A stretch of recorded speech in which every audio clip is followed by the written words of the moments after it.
Life and Art from The Right Three by Blue Balliet. Let's try it. Miss Hussey picked up a jagged chunk and turned toward the blackboard. She wrote Life and Art. The chalk made an ugly double line with each vertical stroke. Well, Miss Hussey had her head on one side. I'm not really thinking about chalk, you know. I'm thinking about a house that some people see as a piece of art. I'm thinking about what happens when life and art don't mix well. I read about it in the Chicago Tribune this morning. Anyone know what I'm talking about? Calder's hand shot up. The Robie house? Miss Hussey nodded. Tommy swiveled in his seat and studied the faces around him. Calder went on. My parents said that people in the neighborhood either love it or can't stand it.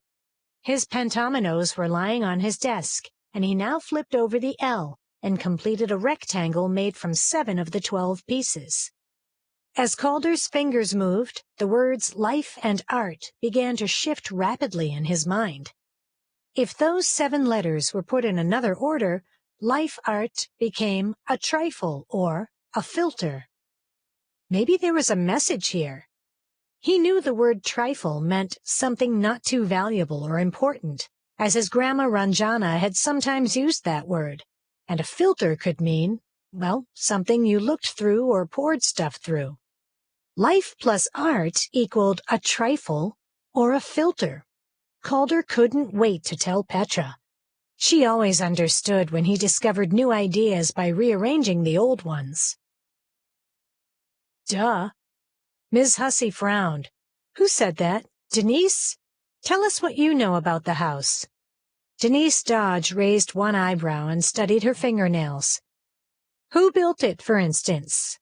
Miss Hussey's tone was crisp. Denise shrugged. Miss Hussey held the now crumpled article in front of her with both hands, and Tommy noticed that the newspaper trembled. She said, Listen carefully. Perhaps I'm wrong. Wright masterpiece coming down. In a tragic piece of news for Hyde Park, the University of Chicago, owners of Frank Lloyd Wright's famous Robie house, announced today that the 1910 home will be cut into sections and donated to 4 great museums around the world: the Museum of Modern Art in New York City, the Smithsonian in Washington, D.C., the Deutsches Museum in Munich, Germany, and the Meiji Mura Museum in Nagoya, Japan. The university cited an impossibly large number of structural repairs as the reason. Many consider Wright to be the greatest architect of the 20th century, and his prairie-style jewel, the home built for Frederick C. Robie, to be a house that radically changed the domestic architecture of the United States. The house was owned by 3 families before 1926, when it was bought by the Chicago Theological Seminary. Affiliated with the University of Chicago and located just steps from the Robie house, the seminary used Wright's building for cafeteria and dormitory space, but allowed the structure to fall into serious disrepair. Wanting the land beneath it for new student housing, the seminary announced in 1941 that the house was going to be demolished. It was Frank Lloyd Wright himself who came to the rescue. In an unprecedented move within the architectural community, he put together a committee of world-famous architects and art historians and declared the Robie house to be a source of worldwide architectural inspiration. The seminary was shamed into keeping it. The building limped on, looking worse and worse, until 1957, when the seminary announced that it was dangerous and would need to be torn down. They called a public meeting and showed completed plans for a new building on that site. Wright was then 90 years old, and brandishing his cane, returned to Hyde Park.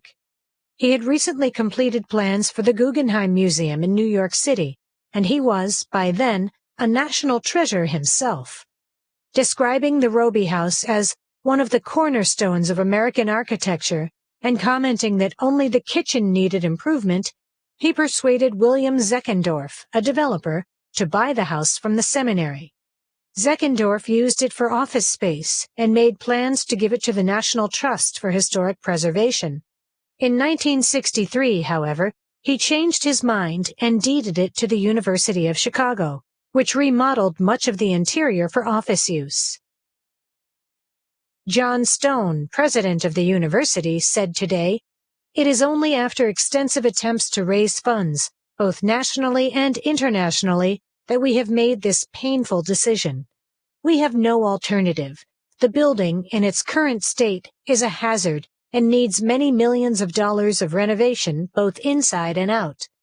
With great sadness and reluctance, we pass along a right treasure. The university cannot afford to keep it." The news has shocked architecture buffs around the world and has left Hyde Park reeling. The Robie House was the only structure Frank Lloyd Wright ever built, during a career that spanned almost 70 years, that he fought to save, and he saved it not once but twice. Many believe that the house embodies his unique spirit and vision in a timeless form. It has come to occupy an almost mystical place in the history of American architecture.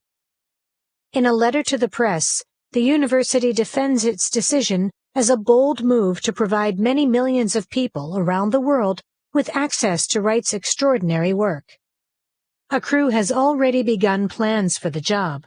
The actual dismantling of the house will begin on June 21st. As one Hyde Parker said, "This breaks my heart. Hyde Park weeps." Ms. Hussey looked up.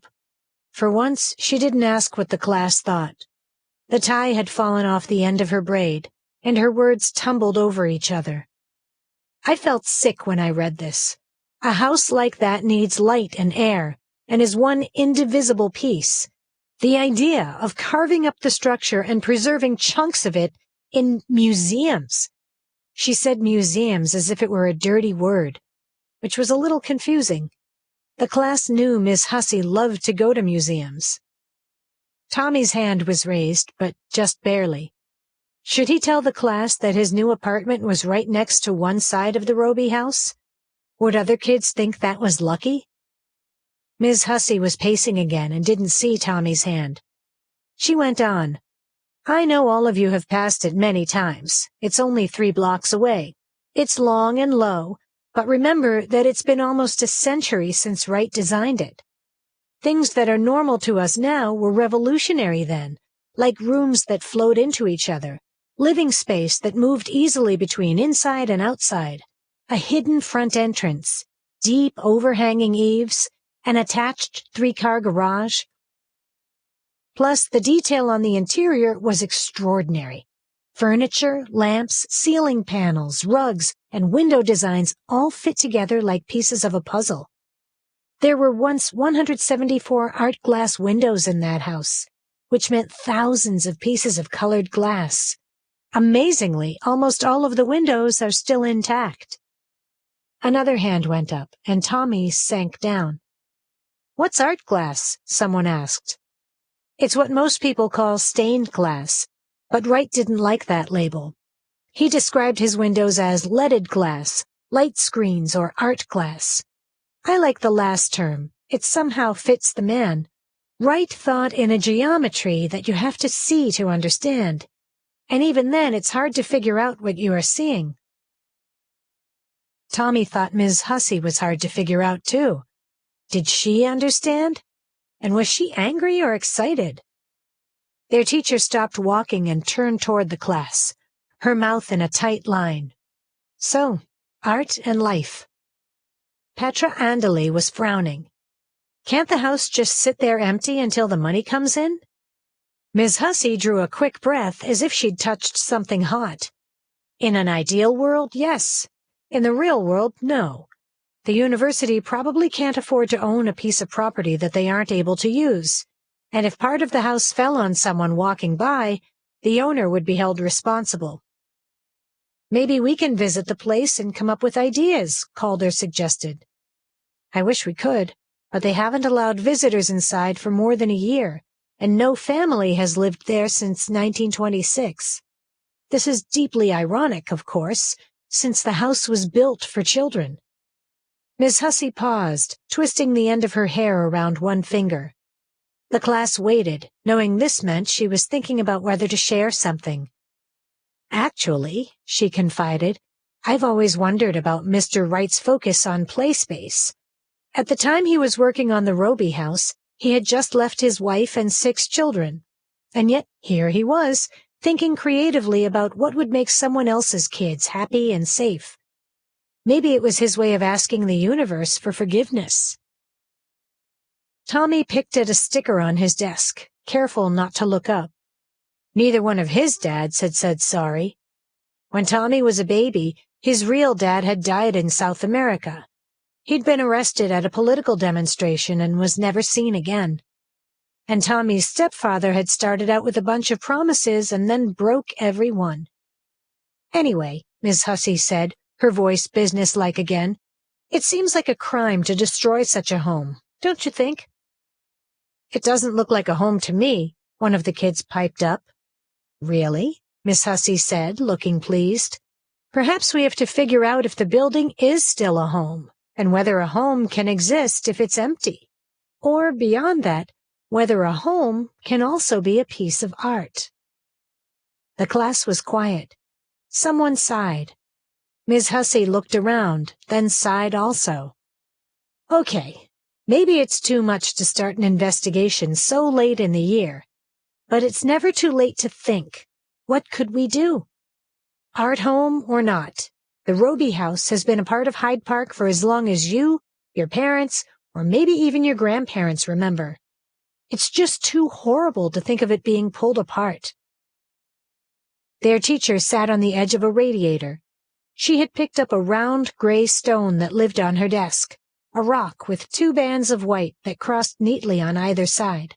She called it her lucky stone, and when she picked it up, the children knew that she was worried or upset.